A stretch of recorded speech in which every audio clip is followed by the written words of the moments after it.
এদের দুইটা শপথ নেওয়ার কথা ছিল, একটা হইতেছে সংসদ সদস্য হিসেবে শপথ, আর একটা হইতেছে সংবিধান সংস্কার কমিটির সদস্য হিসেবে শপথ। বিএনপি সংবিধান সংস্কার রক্ষার শপথ নেয়নি, কারণ তারা পুরানো আওয়ামী সেকুলার রাজনৈতিক বন্দোবস্তের বাইরে যেতে চায় না, পুরনো সংসদীয় কাঠামোর ভেতরেই থাকতে চায়।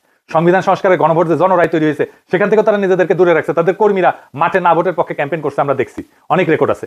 মানুষ এখন বুঝতে শুরু করছে এটা পরিবর্তনের রাজনীতি না, এটা অবস্থান রক্ষার রাজনীতি।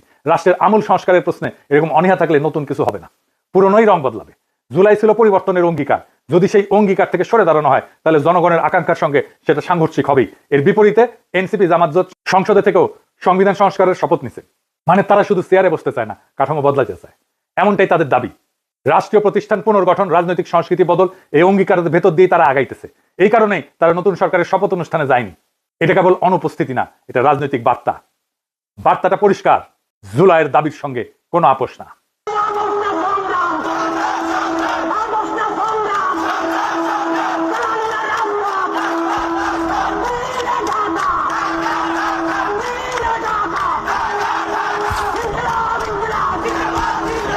পুরনো বন্দোবস্তের সঙ্গে কোনো আপোষ না, সংস্কার ছাড়া কোনো স্থিতিশীলতা আসবে না।